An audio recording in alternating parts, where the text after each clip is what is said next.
Bill and Hillary Clinton? Folks, God is trying to tell you these people are wicked, evil creatures. I mean, point to me all the liberals out there that are actually look like they're full of life, just blossoming with passion and love for humanity. Show me the liberals. They aren't out there. I thank God for exposing these people, physically manifesting these demonic creatures into the human form that they've taken. Let's go back to your calls. The question is, what do you think will happen if President Trump is removed from office? I know we have a caller in Canada. I just want to take these American callers first, but I'll get to you. Let's go to Margaret in Oklahoma. What do you think is going to happen if the deep state removes Trump from office?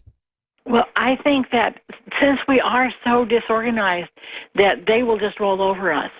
Because what we needed already was to have people like on the local level talking to each other about the situation and what they're going to do. There was a young man, okay, who put up, it's kind of like a continuity of government on the citizen level. Yeah. But he said that the government is so corrupt that it's going to fall from its own weight, and we just have to get ready and be ready when it happens. But the thing was, he came up with something that he wanted people to be able to organize and do things that the government didn't have to give permission for. And he had something called the Solution to Reclaiming Liberty. It was in 4 parts. The first part was a declaration. People declared that they liked their liberty and they didn't want to give it up. The second part was called a Liberty Bell, that anyone would call this number if the police were harassing them, and people would show up with cell phones to help them. The third part was the common law court, that they were doing this in Alaska. Here's the problem, because I hear what you're saying, and I think that the premise is a good idea. That's getting a little too complicated for most people, just to be honest with you. Most people, once you get to step 3, you're just going to lose them. I had a similar idea that was you just find like-minded people locally. Maybe that means going door to door, passing out a flyer, maybe putting a Trump flag up in your yard, just some little tactic you can do to find like-minded people. And then you take it one step further, and once you have the like-minded people that want to work to save this country, you say, okay, here's what we're going to do. I was going to do this in St. Louis, actually, before I moved here. You find the like-minded people, and you basically prepare yourself for the worst. And you say, okay, if the worst happens, which would be they remove Trump from power, or the power grid goes down, a big terror attack, whatever it could be, some sort of blast that takes out the entire electric grid.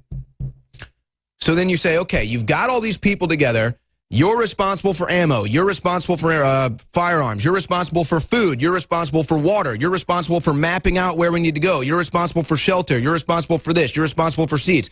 So then you kind of create your little emergency community. I don't know if that's exactly what you were talking about, but that's kind of, I feel like, what you were talking about. And the point you're making is that Americans are, for the most part, individualists. We take care of ourselves. We take care of our families. We take care of our own property. And we don't really bother you. We don't really get involved with your business. We don't really want to bother you. We don't want to get involved with your business. You live your life how you want to live your life. I'll live my life how I want to live my life. True Americana liberalism. But because of that, as you said, perhaps we're not the most prepared for a disaster because we're always living our own lives. So I'm not sure if that's a proper response, but what are your thoughts on that before we take another call? I think the thing is that we don't stand up for our people. We aren't helping the people we need to be helping now, like the Bundys, for instance, and Schaeffer Cox, who's the one that came up with that Solution to Reclaiming Liberty.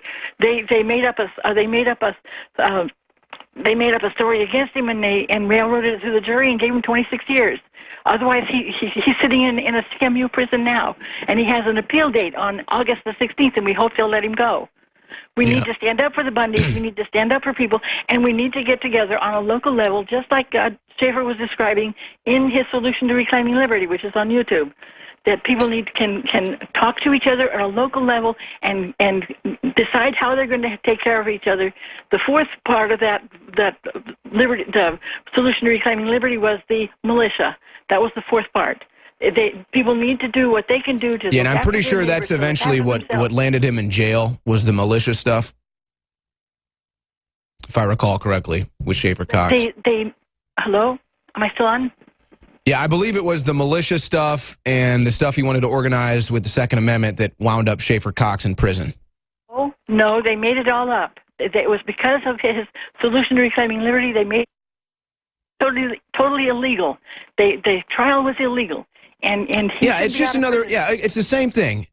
I don't know. Look, it's sad. I want justice for Schaeffer Cox. I don't want the Bundys to have their land stolen. I don't want an Amish farmer who makes a product in his backyard to get hit with some regulation suit and then end up in jail for the rest of his life. A grandfather. This is the type of garbage that liberal judges and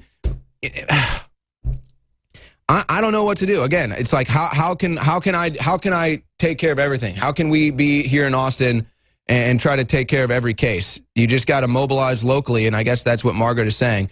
It sucks. I wish I could do more for Schaeffer Cox. I wish I could do more for the Bundys. But here we are trying to keep Trump from getting ousted from office, our elected president. Yeah, it's all crazy. It's literally just a cyclone of madness here in America. Thank you for the call, Margaret. Let's go to John in Wisconsin. What do you think would happen if Trump is removed from office? Go ahead, John. Well, first of all, I want to say about Margaret and all this stuff. There was a lawgiver that was suggesting that they put a whatchamacallit out for a vote to eliminate the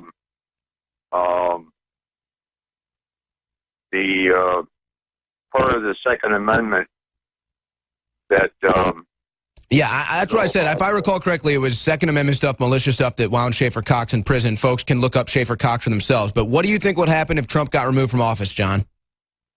Well, there's one thing you got to remember is that how many ex-military people you got in this country? And 15 million people that are armed and know how to use weapons? If they're an oath keeper, they will say yes. So if they're called upon and things go down to where they have to act, they will act. And the perpetrators will be rounded up and neutralized. And they just don't get it. I think they think they're above it. They've been wanting this country to collapse. They can destroy a nation state and destroy the concept of countries being sovereign with big international conglomerates and big international companies and industries and everything. That's an old story. But I think they really believe that they're either in enough control that they can be above it, or they think they can maybe isolate themselves from it, or they think somehow they can remove Trump from power and avoid the backlash that is inevitable. But you're 100% right. This isn't going to be like Venezuela, where it's just, unfortunately for the Venezuelans, just unarmed people marching in the street that can't do anything. I mean, they have to throw rocks. They have to throw homemade fireworks. They can't do anything. And then President Maduro of Venezuela basically putting out a new threat like, I mean, they're going to get even tougher on these protesters. But that's not the case. And here's the other thing. If they think for 1 second that police or military or the National Guard or anybody is going to enforce martial law after you remove President Trump, you are out of your mind. You are out of your mind if you think they're going to go along with that. Here's what's going to happen. They're going to say, face those people who are protesting our removal of President Trump. And then the National Guard will have their weapons and the police, and then they'll do an about face, and they'll look right at the people that gave them that command and said, no, I think it's time to bring you to justice. I don't know. I think that they really think they're either immune or above it. Let's go to Angie in Alaska. What do you think will happen if Trump is removed from office? Go ahead, Angie. I think it would be civil war. Yep. I think that it would be total chaos. It already is civil war. That's the truth. We're already in a civil war. Will it go hot? If they think that the people are going to just lay down and take it, they're sorely mistaken. And when the gentleman prior to me said oath keepers, they forget we've got oath keepers high up. We have oath keepers in our local law enforcement. We have oath keepers with militia. We have oath keepers in our armies, in all of our military. We have oath keepers with CIA and FBI. So I think that they're absolutely nuts. I think that they will find out real quick if they decide to take our president out, that the American people love our president, and we are raising our children to be smarter We are raising our grandchildren to be smarter, and they will never shut us down. Yeah, and keep in mind, too, you make a good point with the Oath Keepers, but keep in mind, too, folks, think about all the Black Ops people that are retired, all the Marine Corps people that are retired, all the military veterans that are retired. I meet so many of these people when I go out on the road, and some of these people, these are very able-bodied people that could probably go right into prime shape the next day if they needed to be called to action. They're not going to lay down their arms. They're not going to lay down. They literally put their life on the line for this country. You think they're going to let some snot-nosed Nancy Pelosi, Chuck Schumer piece of crap take the country from them? You know what's funny? Nancy Pelosi, in that video that went viral of the guy going up and confronting her, see if you can pull up this video, guys. The guy goes up and confronts Nancy Pelosi, says, prison time's coming, prison time's coming. There is a moment after he says that is illustrative of everything that is the globalist establishment in America right now. Nancy Pelosi, immediately after confronted with the reality that she's about to face justice, her handler has to take her by the hand and escort her away, folks. See if you can play this video. Folks, John McCain, Nancy Pelosi, watch this. She's going to be grabbed. That's her handler. Oh, let me take you by the arm, Nancy. I got you. I got you. Folks, these people are so mentally dilapidated.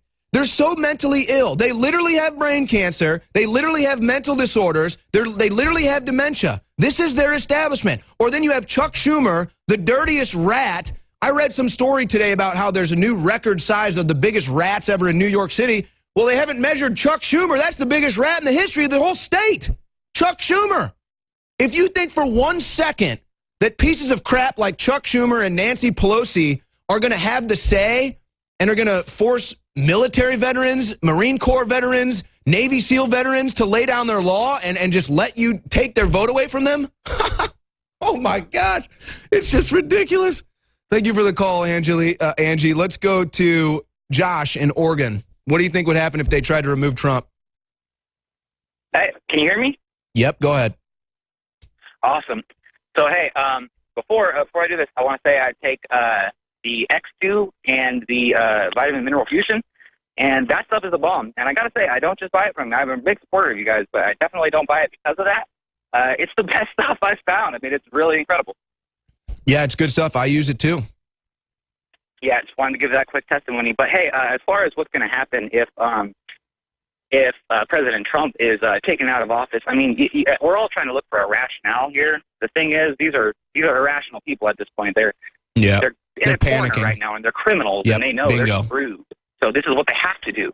That is so key. That is so key. You cannot, when you're talking to your friends, when you're talking about this stuff, it is so key to understand Trump is not the one that's cornered, folks. That's the optics they're pointing. They're trying to say Trump is cornered, Republicans are cornered, you're cornered, America's cornered. No, the globalists are cornered. The deep state is cornered. The establishment is cornered. Obama, Lynch, Powers, they're the ones that are cornered, folks. They are the cornered rats. CNN, cornered rats, like Brian Stelter pretending that McEnany doing a report on news because she likes Trump, it's fake news. Brian Stelter looks like George Costanza and is about as trustworthy as George Costanza. These people are a failing joke. Thank you for the call, Josh. Let's go to Paul in California. What do you think will happen if they try to remove Trump from office? My question is, what's going on as far as protecting the President of the United States? Well, you heard Alex earlier say he's got a special military-type protection team as well as Secret Service. So, I mean, anything else, you probably know as much as me. Okay, well, as far as kicking Trump out, I think the Secret Service needs to do their job, so he's not kicked out. Well, the Secret Service is not a political wing. So if you're talking about if they physically try to remove him, Secret Service stepping in, I mean, who knows? Who knows what they can do? Who knows what they think they can pull off? It's all insane. The notion that they think they can remove Trump from office just goes to show. How many people have been telling you your government has been taken over? How many years has Alex Jones been telling you the United States government has been infiltrated? How many times have people told you that the republic has fallen? We've been telling you this for years. here you are. Here's the evidence. It's all happening right now. Final comment, Paul. Nothing. I'm just sad that the president isn't being protected. Well, look, they haven't removed him yet, so I mean, who knows if he's not being protected? I mean, you can't say Secret Service is not protecting him. So, but again, who knows what they think they can do? Who knows? Maybe they really think that they can impeach him. Maybe they really think that they can find something to remove him physically. Maybe they think they can kill him.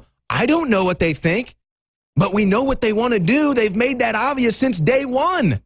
All of them in the media, pretending to shoot him, pretending to have him stabbed at a play in New York, pretending to behead him, foisting this Russian probe on us for the last year, a total canard. You want to talk about treason? Anybody who's been forcing this Russia thing down our throats ought to be tried for treason. I'm just done with it. President Trump, just start arresting people. Who cares what they say about you? They fake beheaded you, Trump. Just arrest them all. You know, if Trump had one